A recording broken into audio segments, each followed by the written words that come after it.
to donate $10 or more to support these American patriots. Thank you for standing. The Grammys were as woke gets, and I honestly think this is a massive win for conservatives. California is suing hospitals now if they don't perform transitioning surgery on transgender kids. Also, Groundhog's Day. Puxatawny Phil comes in saying ICE is going to be here in perpetuity until all the illegals out. I think that's what he's supposed to acknowledge. The Melania movie, so much more to get to. Thanks so much for tuning in. My name is Jobob. The show starts right now.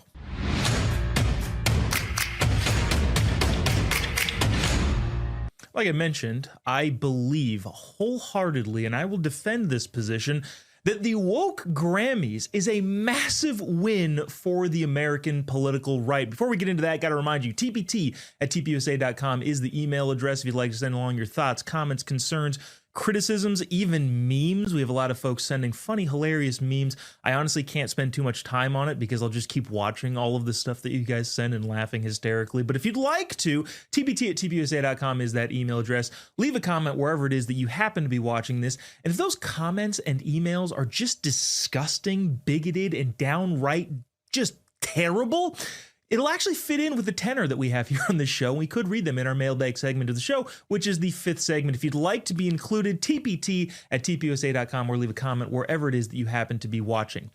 Like I mentioned, the Grammys happened last night, and they were as woke and crazy as woke gets. I believe this is a fantastic win for conservatives for the simple fact and the simple idea that we'll back up with several different points here, that sunlight is the best disinfectant. Our ideas are better. And the good news that I think we are seeing from the left is that their ideas aren't actually getting better, and instead, the people that are in the forefront of those ideas, espousing what they believe, are actually getting dumber and dumber. I mentioned many times on this show that while I disagree fervently with pretty much everything Nancy Pelosi has ever done, she's smart. She's tactical. She words things in such a way that makes the middle of the road voters go, maybe this time the things that the libs suggest might actually work. They never do, but she's good enough rhetorically to kind of weave those arguments in some way that makes people have some sort of false hope that, hey, they might work this time. Now, the case being made now for the lib policies and ideas, again, doesn't moderate any of those policies and ideas. They're just being promulgated by dumber people. And for that, I think this is a good thing. The American people, first of all, don't really watch the Grammys. I think last year, we don't have the ratings as of right now, but last year there's around 15 million people. In a country of 340 million people, that's about 4% of the population watch the Grammys. So nobody really watches the Grammys, but obviously a ton of the content has made its way to the internet. And it's great because we have a debunking mechanism. Earlier on in the award shows, and really this is up until the last 10 years, artists would be able to get up and say something, politically charged. We need to stop climate change or this or that or the other thing, whatever it is that the libs believe, I use believe in air quotes, at the current time. I support the current thing. And nobody really had any way of pushing back on that. In today's world, we have the internet. You have a voice. I have a voice. tpt@tpusa.com. Leave a comment wherever it is that you're watching this. We all can participate in this conversation. And with that being the case, the dumb things that libs say at award shows now are just hit with the brute force of reality from online people that fact check what they say, kind of couch it in a different context. And so the woker award shows get, the more firepower and ammunition, rhetorically speaking, that we have. Also, I think the libs, I thought they would have learned their lesson. According to several of the award shows prior to this, the Golden Globes specifically, nobody really made political statements. I think the Golden Globes this year only had 3 people kind of make tangentially political statements. I kind of thought they'd wised up. They realized, holy cow, people don't actually like this. They don't want this. And we're going to back off of the political rhetoric when we get our award for a movie that we made. And honestly, even though I agree with the fact that nobody cares about your opinion, it gave us great firepower. Fortunately for us, the folks at the Grammys did not get that memo and took to the stage with idiocy, lunacy, to the applause of the entire arena and to the eye rollment of all of us sane people who now have an active participatory role in trashing all the things that they had to say. We started off, I mean, we've got several clips to play for you here, but specifically there was a guy named Shabuzi, and I don't dislike that guy. I think I like his music. He's a Nashville recording artist guy. He talked about his mother being an immigrant from Nigeria. He did not, unfortunately, delineate the ideas between illegal immigration and immigrant, which we all recognized. Hey, this is a thing that the left does. And it unfortunately looks like this guy fell victim to that. He also did so while wearing a $91,000 watch. So that's just is what it is. Speaking of other people who trashed reality from the stage, one Billie Eilish, whose brother Phineas stood beside her as she just eviscerated the Immigration Customs Enforcement by saying something something so edgy that everybody in that room agreed with. This is cut 6. No one is illegal on stolen land. Yeah, it's just really hard to know what to say and what to do right now. And I feel really hopeful in this room, and I feel like we just need to keep fighting and speaking up and protesting, and our voices really do matter, and the people matter, and I say sorry. Whoa! How edgy, how cool! She said F ICE on TV. What an edgy, original thing to say that everybody there agreed with. Not exactly everybody, but we'll get to that in just a quick second. Interestingly enough, and again, to my great delight, because we have a participatory role, the entire internet then went and said, okay, well, she said nobody's illegal on stolen land, which then applies. She believes that the United States of America is stolen land, and therefore anything that she owns in terms of property or real estate, must be stolen, and therefore she probably should give that back. Billie Eilish, who Forbes reports has an estimated net worth of $53 million, according to the New York Post, purchased a $2.3 million horse ranch in Glendale when she was just 17 years old. Her brother, who was on stage next to her, Phineas, I'll save that thought for just a little bit, just sold his $5 million house in Malibu in 2022. Bottom line is these people have crazy mansions. Billie Eilish has another, I forget the tribe, but somebody on the internet pointed out, well, this land that your house sits on at one point in time belonged to this Native American tribe. Are you going to give that back, Billie? And that is a question that we should all be asking. If this is stolen land and you own property here, then you're complicit in the theft of the land from the indigenous tribes. Unless, of course, you don't believe that, right? Unless, of course, you don't actually think that, and you're just kind of saying the edgy, cool thing that is going to shock everyone, even though all of them agree with the entirety of it. But I thought it was best summed up by this video from our friend Emily Austin. Just kind of her reaction, and I'll get to why this is important after this. This is cut 7. Our voices really do matter, and people matter, and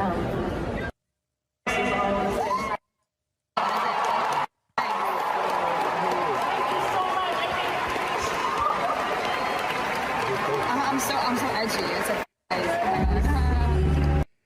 She basically had my exact reaction, but in real time at the Grammys. Now, why I think this is significant is because, like I mentioned, we don't have the Nielsen ratings yet, but last year the Grammys had about 15 million people. The year before that, they had about 16 million people, which was actually up from the year prior to that. I believe 2023 had about 12 million people. So it's kind of fluctuating. Bottom line, not a ton of people watching the Grammys. That video clip that I just showed you at this point in time has 27 million views.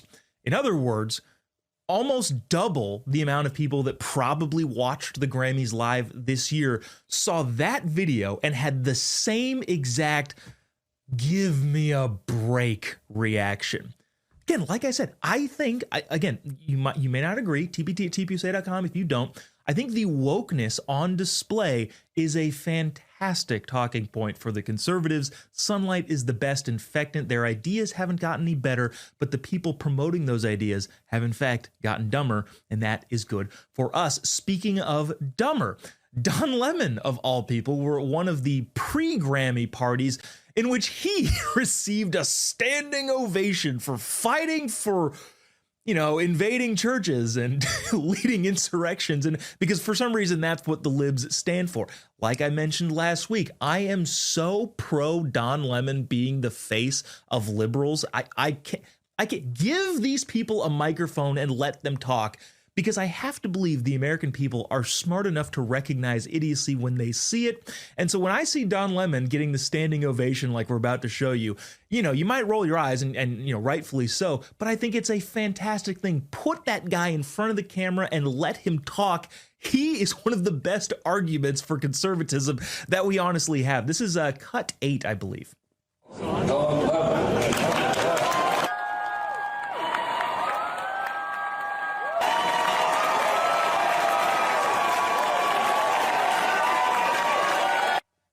There he is, just taking it in. Oh, I'm so awe-inspired. Look at me and how great I am. Everybody's cheering and applauding me.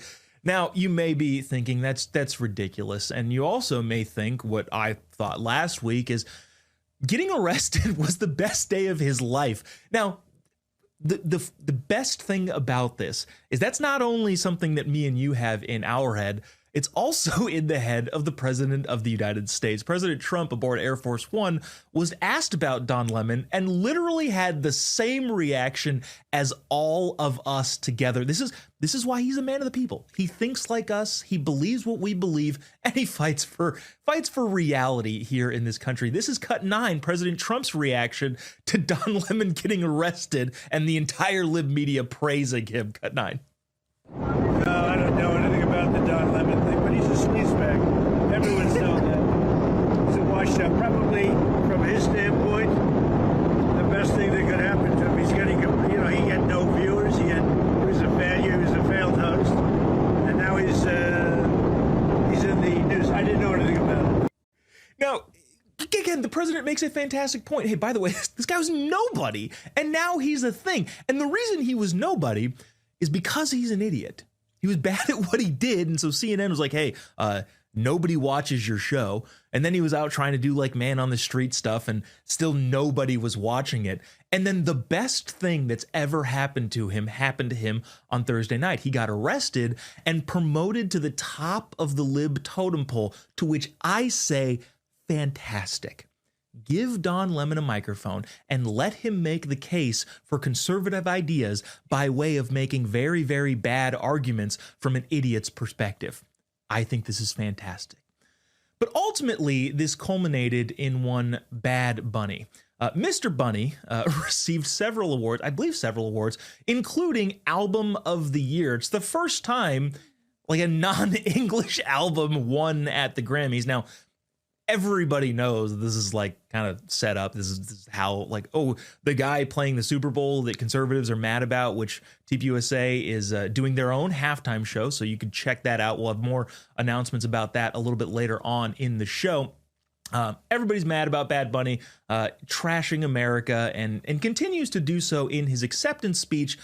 But again, I think ultimately, if you look at this in the context of the entire discussion, I think this is a good thing. This is Bad Bunny. This is the first mistake Bad Bunny made. We have 2 clips from him. First one is cut 10. I'm gonna say, eyes out. We're not savage. We're not animals. We're not aliens. We are humans, and we are Americans. There was a 30-second applaud. He said, "Ice out," and then they applauded for 30 seconds. Thankfully, I cut it down for you.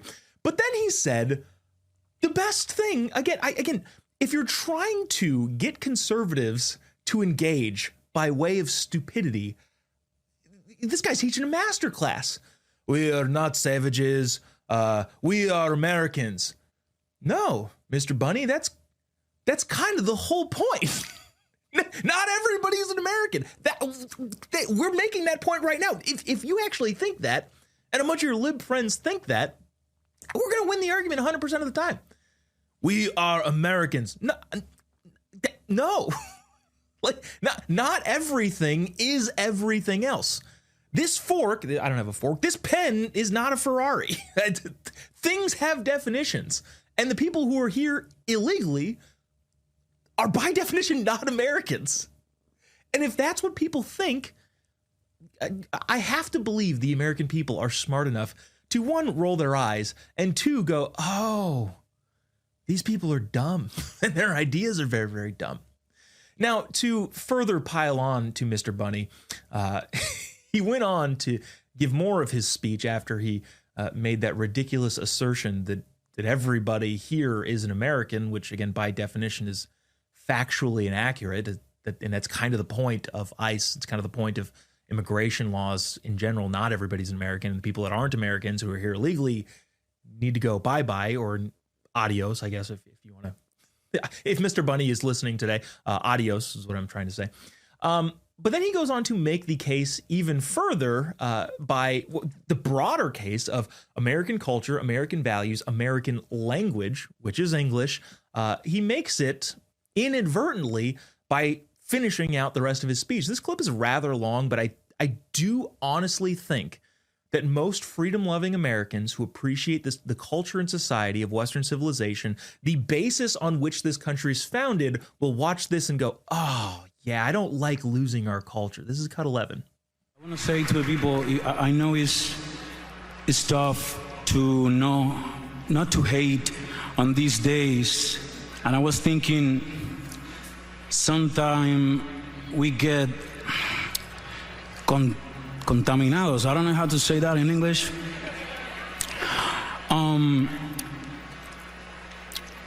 The hate get more powerful with more hate. The only thing that is more powerful than hate is love. We need to be different. If we fight, we have to do it with love. We don't hate them. We love our people, we love our family, and that's the way to do it, with love. Don't forget that, please. Thank you. That was like this week's bananas and rice version. If you're not familiar with that clip, go look it up. Some Somali person is trying to talk about being a Somali American is it's not like bananas and rice, but it kind of is like it's like bananas and rice. If you know what I mean. It's like the broken English version of like, what did you just say? Maybe Mr. Bunny is auditioning to be one of Kamala Harris's speechwriters. I don't know. I'm just speculating here. It could be the case. Bottom line is, I think the wokeness on the left and the mass of wokeness that was at the Grammys last night is a fantastic benefit to conservatives like myself who are trying to make the argument, no. Those people and their ideas are dumb. This is not Nancy Pelosi, who I disagree with fervently, but I do think is smart, making a cohesive but convoluted argument that middle of America would go, middle politically speaking, would go, I don't know, maybe she's right. I think the overwhelming majority of this center-right country looks at the Grammys and goes, oh, these people are very, very dumb. We should not go their direction. We should not have them be advocates for policy in any way, shape, or form. A couple last things to mention here on the Grammys. A bunch of shots were taken at Nicki Minaj. Nicki Minaj obviously was on stage with Erica Kirk at America Fest. She was on stage recently with President Trump. And during those shots taken at Nicki Minaj, nobody at any point mentioned anything she said or anything she believed. Just by being in a photo with President Trump, being on stage with President Trump, means Orange Man bad, she bad too. I don't have argument, she just bad, Orange Man bad. Da. That is how the left thinks in this country. They didn't argue any stances that Nicki Minaj has. They didn't talk about, well, she's kind of siding with President Trump because she believes in Christian morality, and so does he, and how that's perpetrated on the rest of the country. None of that. It was just she with Orange Man bad, she bad too. Me no like Nicki Minaj. Last thing, I think is actually pretty important and relatively serious.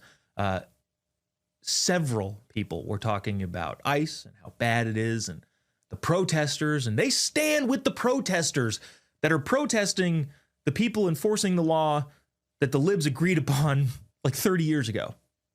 1996 was the last substantial immigration reform that libs and conservatives agreed upon.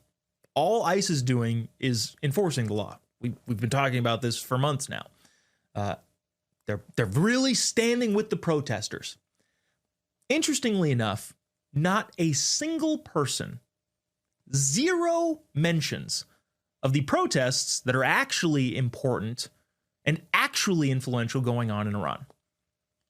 30,000 people killed in protests against the Islamic regime there in Iran got zero mentions from the Grammys.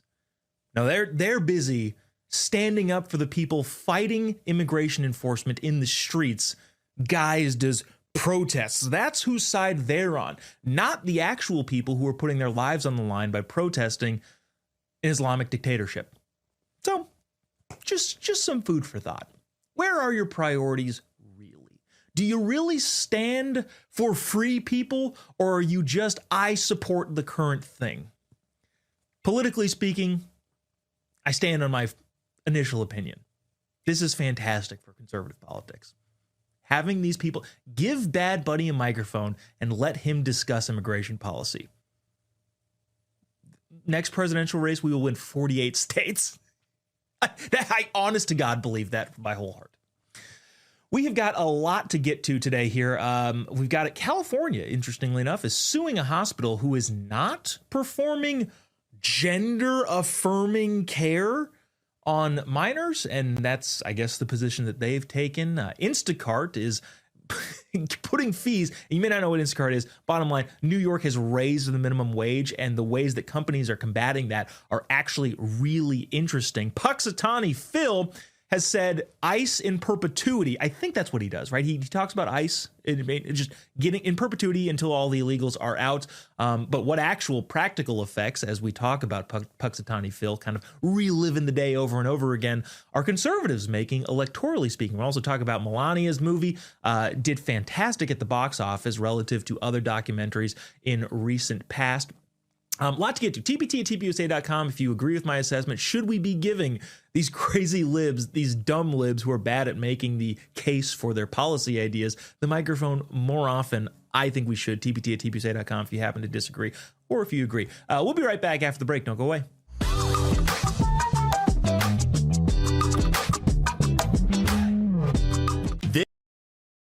Real America's Voice is growing, and now it's all in one place. Introducing the new and improved RAV app, built for access, community, and choice, not paywalls. Here's the key. RAV is still free to watch. No sign-in, no membership required. Your favorite live streams, breaking coverage, and video on demand are all right there. Free, just like always. For the War Room Posse, we have to be a force multiplier on this. We have to stick the landing. In the White House, in the Oval Office, you're crushing it, my friend. And if you want more, the members section is your backstage pass. Get exclusive behind-the-scenes photos and videos, insider moments from the studio and the field, and early access to new content before it goes public. Members can also unlock special experiences like virtual meet and greets, member-only auctions, and select event access. Plus, commercial-free viewing of certain shows inside the app. It's not just an app, it's a community. Download the RAV app today. Find it in the App Store and Google Play.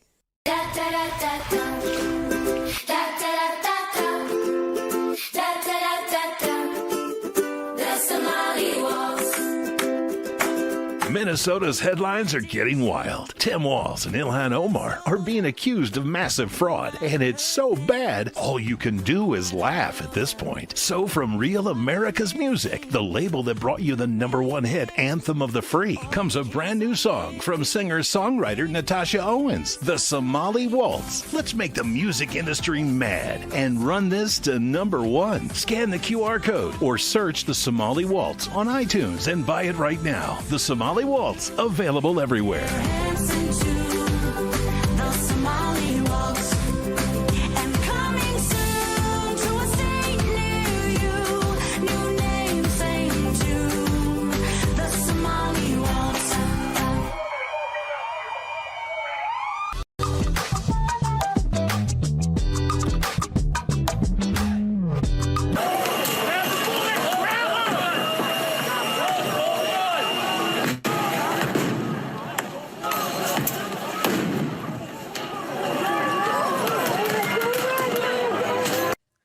is the ICE facility, or the immigration facility in Portland, that we've all seen a number of times. Last night, getting berated by a bunch of crazy wackadoo libs. What I think needs to happen, and this is the logistics of this is the thing that's complicating. You need to round up all of those people and press charges. I recognize that would be a pretty steep hill to climb from like just getting all of the officers in place to like do that. But the where they're at, if you can see, is like kind of like a U shape. There's like a gate, and then there's a little, not a hallway, but like a little corralling area. They could just like pull up behind him, get them all in there, arrest all of them, charge them with, whatever it is that they should be charged with, go over all the footage. And, well, honestly, I think Congress then needs to fund more enforcement mechanisms at the legal level. So I don't know. But bottom line is you need to arrest these people for committing crimes. And if you don't, you're going to get more of this sort of stuff. And that seems to be a massive problem. Speaking of a massive problem, this in from the California Post. I'm really digging the California Post. It's the sister paper, brother paper. I don't know, dude. Are newspapers feminine or masculine? I don't have any idea. I'm really digging the California Post, and they're reporting that they're doing new from them. The state of California, by way of Attorney General Rob Bonta, is now suing a private hospital in the San Diego area because it chose to stop performing gender-affirming care to children.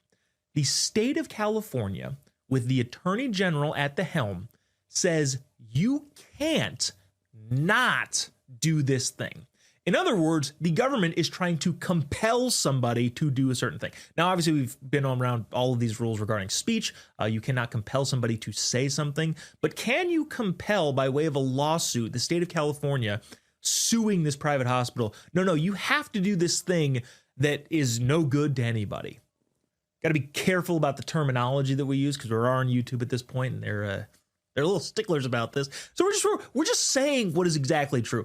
Rob Bonta, the Attorney General of California, declared last week that he wants to ensure Californians can access gender-affirming care, without facing unfair roadblocks. Notably, California, according to the California Post, is a sanctuary state for children from outside states seeking gender-affirming care. So in other words, a parent can kidnap their kid if they have deluded their kid into thinking that they are the opposite sex and bring them to California. And California will do nothing by way of trying to get that kid back to the other parent, if that happens to be the case. That's why it would be a quote-unquote sanctuary state. This is also just in the face of last week. A detransitioner won a $2 million settlement from a hospital when at 16 was given a double mastectomy because she's like, I'm a boy. And won a major lawsuit. Judge awarded her, I think, $2 million against the doctors who carried out the surgery. Here's the thing that I think is interesting that I think we got to pay attention to. What the Attorney General in California is doing is forcing the hospital into a relatively, impossible situation. On the one hand, you have the federal government and all of their restrictions saying, hey, maybe you shouldn't perform surgery on minors. That seems like a thing that you shouldn't do, according to anybody with any sort of sense. Federal government is obviously enforcing that. Now, the state is saying, well, no, you have to, putting the hospital at odds entirely. Bonta, according to the California Post, wants to force the hospital to fight the federal government on its behalf for an unscientific, unethical, and unpopular California policy.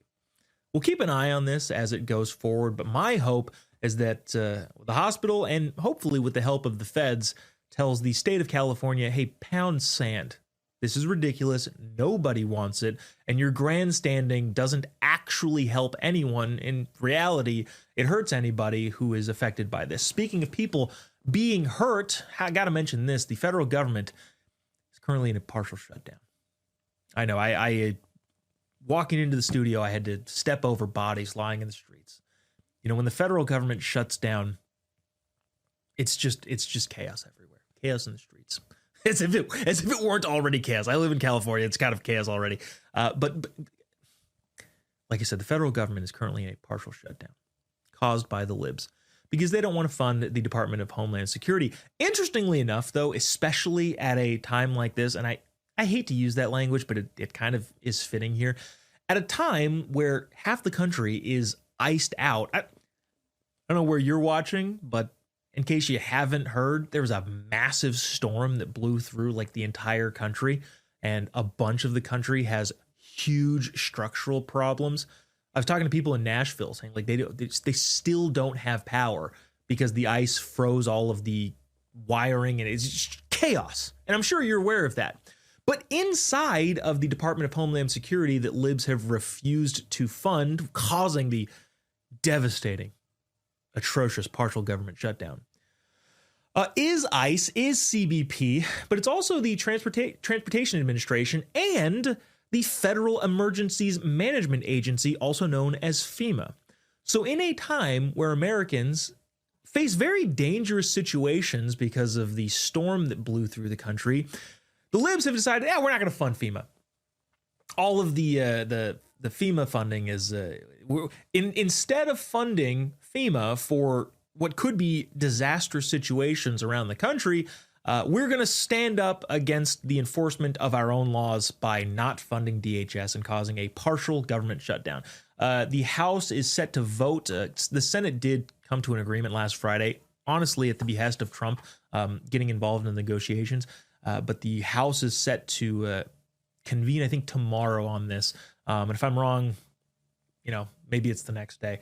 But bottom line is the government is shut down, and how will we all survive? Last thing I want to get into here, I think is fascinating before we go into lighter fare. Actually, no, it's not lighter fare. Coming up next segment, really, really interesting stats on what happens when conservatives stay home. Honestly, stuff like this happens, even though we're not necessarily talking about it this segment. But in New York, the city council jumped minimum wage for like app delivery drivers from, they're contractors, so there's not really an employee minimum wage. But they said, no, you gotta pay $21.44 per hour to places like Uber Eats, Instacart, any of these delivery apps. Now, what's really interesting is to see how the companies that are affected by these policies react to this sort of thing. I mean, generally, as we've seen in California, when they hiked up the minimum wage for fast food workers to $20 per hour, some people made $20 an hour, but a ton more of them got laid off. And my guess is that if you're working, you'd rather have a job that, may not be the wage that you'd like, but, that kind of applies to pretty much everybody. I don't make the wage that I like. I think I should be making $30 million a year. I'm just saying, maybe the California government can institute a minimum wage policy for snarky and sarcastic talk show hosts that boosts my pay up to $30 million a year. Nobody is happy with the wage. Well, you can be content. Of course, I would like more, just as you would like more. Everybody would like more. But some people in California got a little bit more, and a lot of people got fired. Bottom line is these policies never actually have the intended effect. They really just lead to the unemployment line, which is what is happening in New York City. But what's interesting is how the companies react to this sort of thing. Instacart has been making some headlines. This is graphic one. Instacart is doing this thing that I think is actually pretty interesting and does have an effect in the political nature of these sorts of policies. At the bottom, you see a regulatory response fee of $5.91. In other words, they are charging customers because of the cost that was inflicted by the New York City. They're now passing that on to consumers.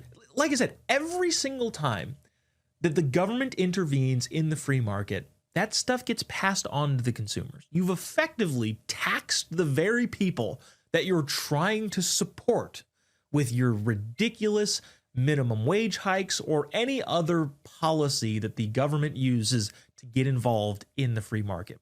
So it actually really is interesting. I'm curious to see how New Yorkers respond to this. If you happen to live in New York City, chances are you're probably not watching this show because you probably have a political bent that doesn't necessarily align with here. But if you do happen to live in New York City or anywhere where they've increased the minimum wage by government mandate, how do you think that generally affects, one, the jobs of the people, but also the consumer that price inevitably gets passed along to? Let us know. tpt@tpusa.com. Groundhog Day is upon us, and like I've mentioned a number of times before, Punxsutawney Phil has said there will be ice in perpetuity. I think that's what he's talking about. The ice in perpetuity until all the illegals are gone. Punxsutawney Phil has decreed that is to be the case, as well as some of the other electoral consequences of conservatives staying home in elections. That after the break. tpt@tpusa.com. We'll be right back after this.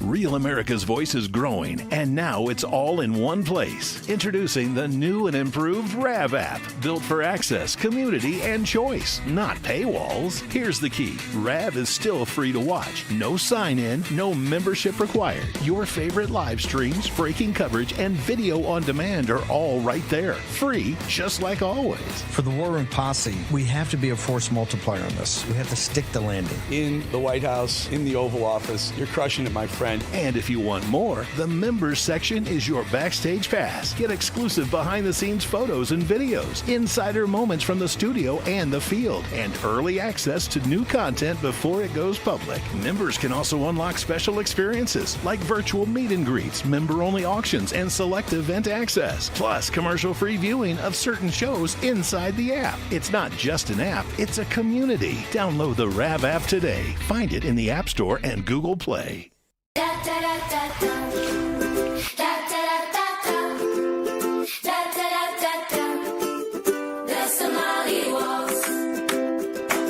Minnesota's headlines are getting wild. Tim Walz and Ilhan Omar are being accused of massive fraud, and it's so bad, all you can do is laugh at this point. So from Real America's Music, the label that brought you the #1 hit, Anthem of the Free, comes a brand new song from singer-songwriter Natasha Owens, The Somali Waltz. Let's make the music industry mad and run this to #1. Scan the QR code or search The Somali Waltz on iTunes and buy it right now. The Somali Waltz, available everywhere.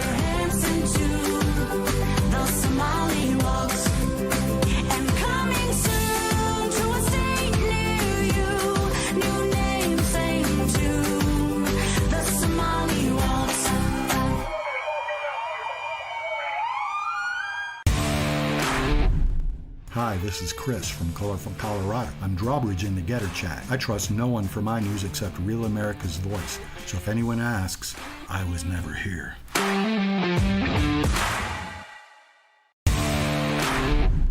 Hello, this is Kurt. Why do I love Rav? You ever talk to the hosts? You can do that on Rav. And the Rav family, they'll talk back to you too. Let you know what's going on. Take care.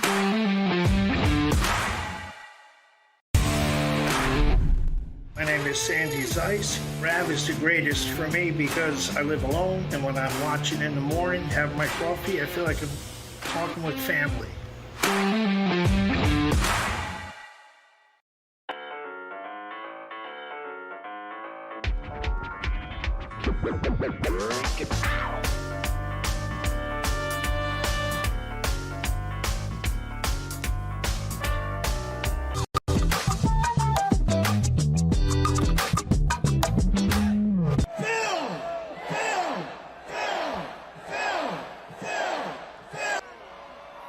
It's Punxsutawney Phil!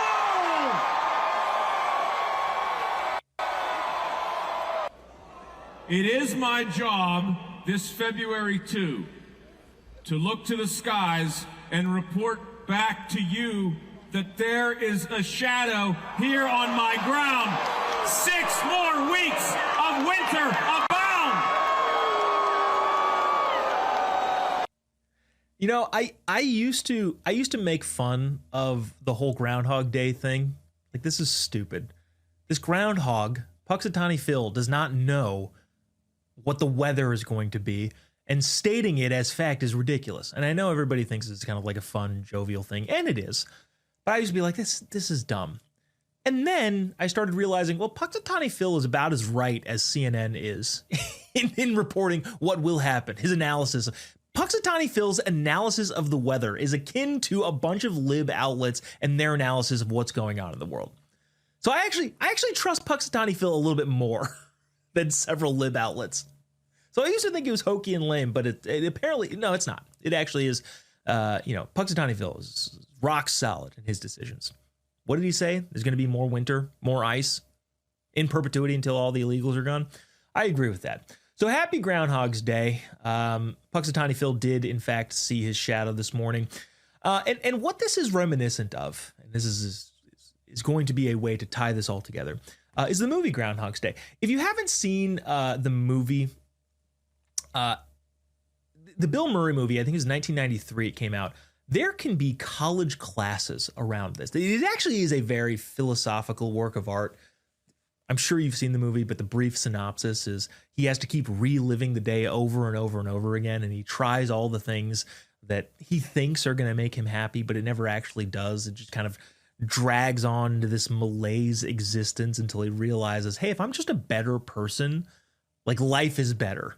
Things are better, and that's how he breaks the cycle. So I'm sure you're understanding that. The problem is, even though that movie hints at a very, very deep philosophical truth, a lot of times we kind of all do the same thing. You realize, hey, this isn't working out. We need to adapt. We need to change. And unfortunately, conservatives sometimes are victim to not being able to adjust accordingly, as evidenced by special elections around the country. Breitbart is thankfully reporting on this, and I think this needs to be talked about substantially more.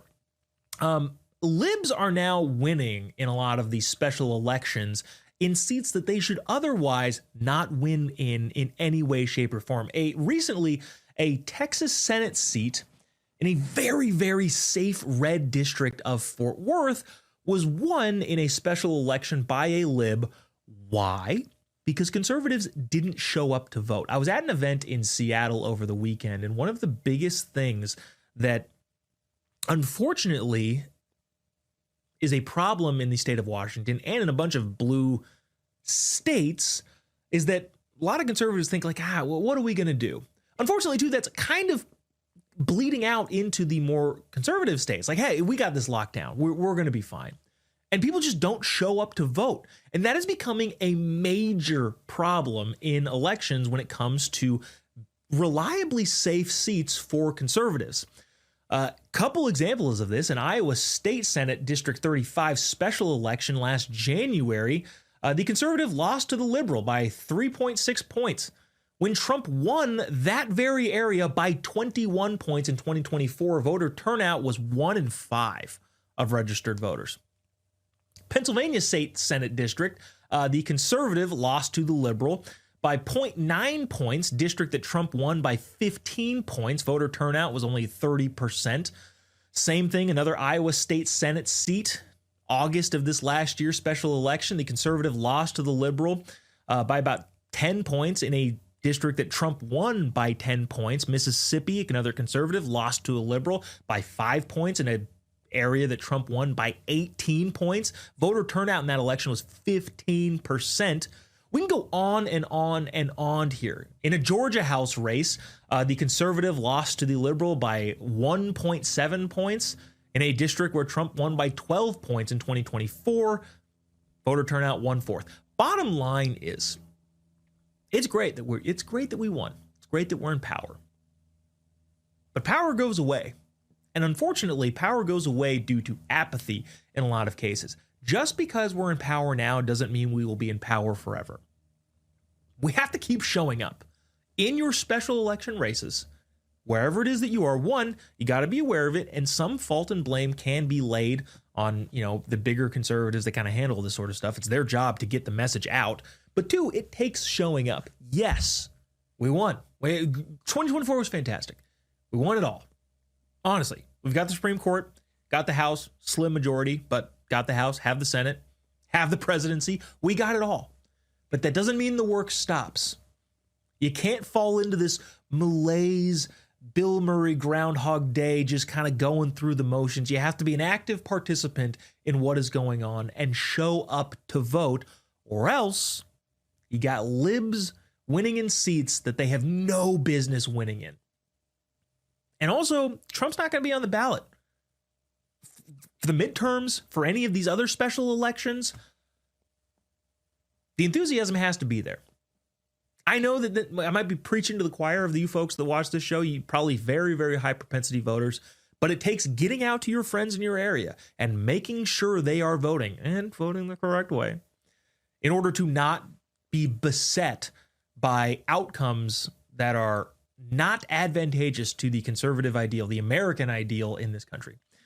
So make sure you're not letting that happen in whatever neck of the woods you live in. I want to talk about Melania movie. The Melania movie opened this weekend to honestly fantastic numbers relative to other documentaries in the same space over the last decade. We'll talk about that. Also, the announcement has been made. The Turning Point halftime show performers are, and I'm honestly excited for the performers. I wasn't ever worried, but I didn't know. And there was a bunch of you who emailed us, tpt@tpusa.com, saying, who were the performers? And I was like, I honestly don't know. We do now know. And it's going to be fantastic. We'll be right back after the break. Don't go away.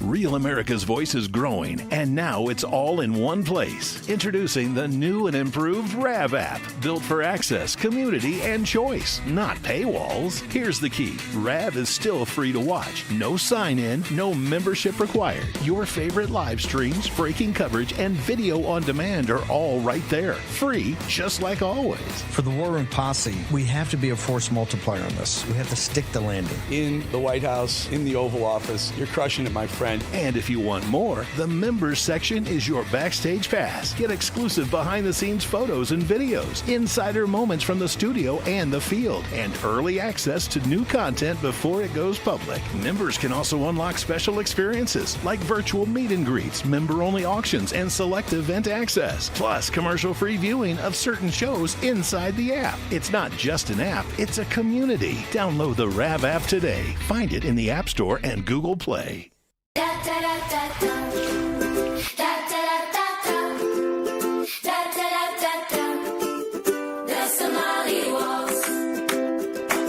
Minnesota's headlines are getting wild. Tim Walz and Ilhan Omar are being accused of massive fraud, and it's so bad, all you can do is laugh at this point. So from Real America's Music, the label that brought you the #1 hit, Anthem of the Free, comes a brand new song from singer-songwriter Natasha Owens, The Somali Waltz. Let's make the music industry mad and run this to #1. Scan the QR code or search The Somali Waltz on iTunes and buy it right now. The Somali Waltz, available everywhere.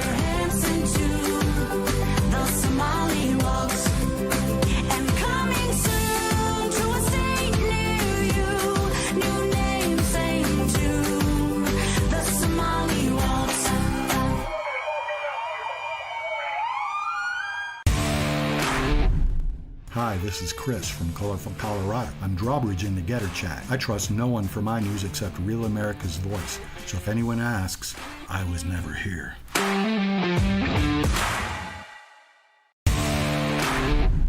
Hello, this is Kurt. Why do I love Rav? You ever talk to the hosts? You can do that on Rav. And the Rav family, they'll talk back to you too. Let you know what's going on. Take care.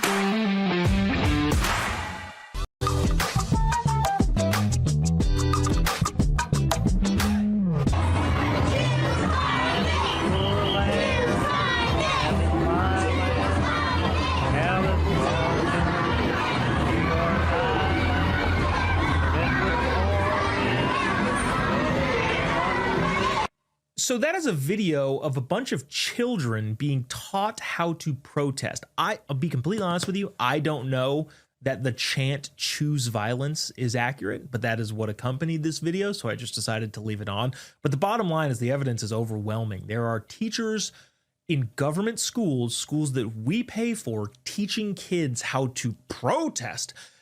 There's a longer discussion about this that we don't have time for right now, but that's like kind of a rite of passage in higher education nowadays. Like, oh, you protest. This is what you do. Here's how you protest. Here's how you make a difference. You don't actually make a difference, but you do create little revolutionaries. And I think that's what's happening on a lower level.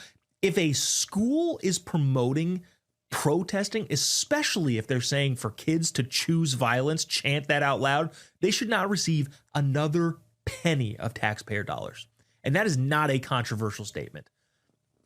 The controversial statement is the government school should not receive a penny in taxpayer dollars to begin with, but we're not going to say that right now. We're not. Just right now, this video and stuff like this is absurd. You know, it's not absurd. Well, actually, no, let me rephrase that. That was going to be the fun tie-in, but what is absurd is how little Melania Trump has been on the covers of really any prominent publication. I'll be honest with you, I'm not like the biggest fan of like making out the first family to be like kind of like a monarchy. That's kind of like where we're at in American society. A lot of people think, I mean, I love Donald Trump, don't get me wrong. But he's not a king, and that's not what we have in this country. So it's kind of weird when we kind of like have this sort of relationship with those in power.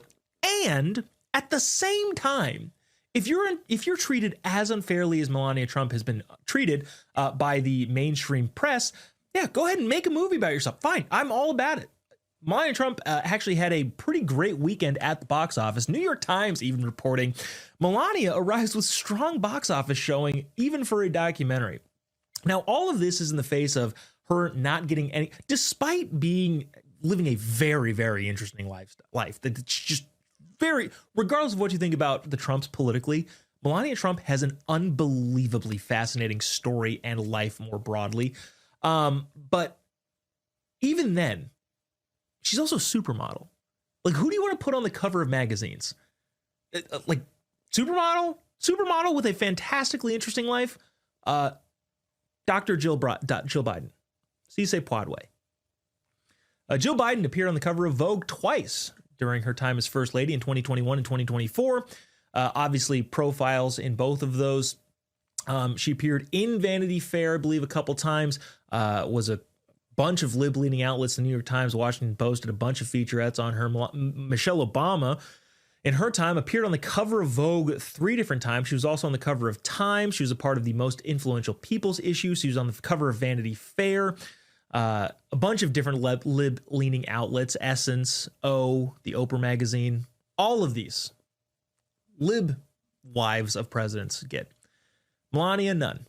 So the Trumps decide, yeah, let's do a documentary.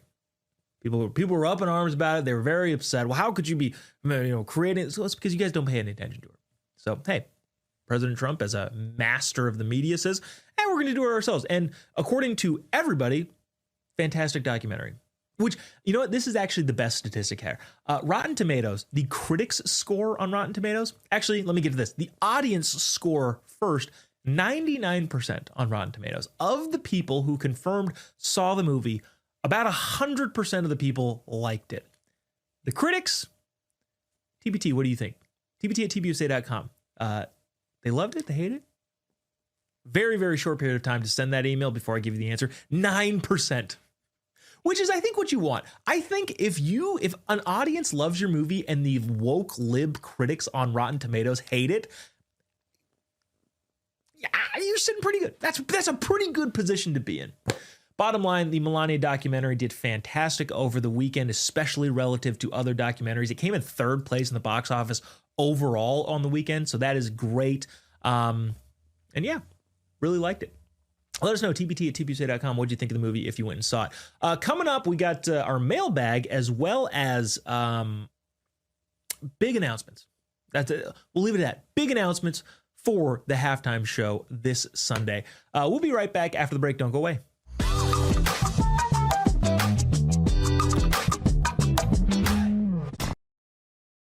Real America's Voice is growing, and now it's all in one place. Introducing the new and improved RAV app, built for access, community, and choice, not paywalls. Here's the key. RAV is still free to watch. No sign-in, no membership required. Your favorite live streams, breaking coverage, and video on demand are all right there. Free, just like always. For the War Room Posse, we have to be a force multiplier on this. We have to stick the landing. In the White House, in the Oval Office, you're crushing it, my friend. And if you want more, the members section is your backstage pass. Get exclusive behind-the-scenes photos and videos, insider moments from the studio and the field, and early access to new content before it goes public. Members can also unlock special experiences like virtual meet and greets, member-only auctions, and select event access. Plus, commercial-free viewing of certain shows inside the app. It's not just an app, it's a community. Download the RAV app today. Find it in the App Store and Google Play.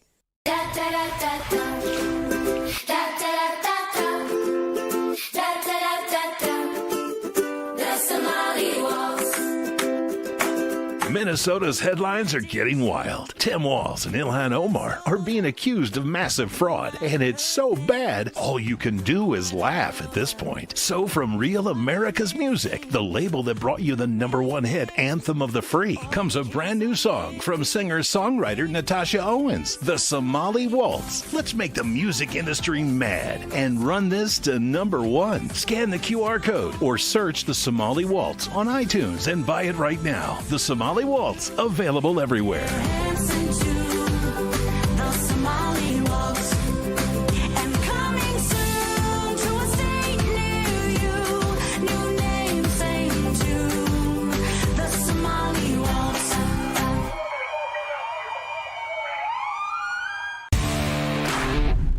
Hi, this is Chris from Colorful Colorado. I'm drawbridge in the Getter Chat. I trust no one for my news except Real America's Voice. So if anyone asks, I was never here.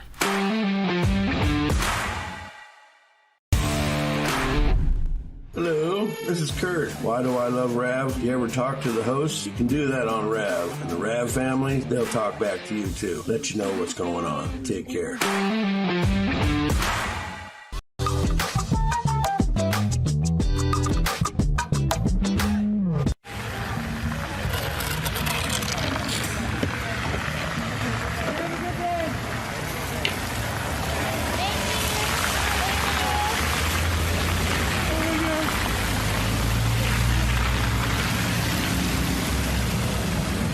So, okay, so that's a video of a bunch of libs, looks like in Minnesota, barricading cars from passing with wooden pallets. Okay, I mean, one, you don't have the authority to do that, but let's get to the base point here. Apparently, they agree walls work. I'm happy to note that the libs, evidenced by this, believe that walls are effective. I'm glad we agree. Build that wall, baby. Let's get to some of your emails. Actually, before that, big announcement, massive announcement. Let's pull up graphic 2, the TPUSA halftime show. If you, like me, don't want to watch that broken English-speaking buffoon prance around the Super Bowl stage, one Mr. Bunny, good news, there is an alternative, and the names of the performers of the halftime show, the All-American halftime show, have been released. We've got several emails asking me if I knew, and I genuinely, plausible deniability is a strong suit of mine, so I didn't want to be under the gun here and I can't tell you because I kind of have a loud mouth. But the halftime show has been announced. Kid Rock, Brantley Gilbert, Lee Brice, Gabby Barrett, and it's going to be streamed pretty much everywhere. Here on Real America's Voice, all of the social media platforms that TPUSA has, also Daily Wire Plus, TBN, Charge, National News Desk, YouTube, X, Rumble, it's going to be everywhere. And if you'd like to not watch songs in a language that you probably don't understand, go ahead and feel free to check out the English performance. You can talk about politics and all that, but really there's a Spanish option or an English option. So choose wisely, America. In the 45 seconds we have left here, let's see. Couldn't get to this. Richard with a comment on conservatives that kind of ties in with what we said in segment 3. I can't use this word, but I agree with you, Richard. He says conservatives are cowardly. Let's go ahead. I'm not going to use the terminology that sometimes people use to describe cats. Let's see. Evelyn says, love your show. Really appreciate it, Evelyn. Napalm, frequent correspondent, says I don't know what's more embarrassing, the entire libs IQ being under 100 which is honestly generous. I'd say below 75. Or the fact that we've been allowing them to run the country for the past 37 years, aka his entire life.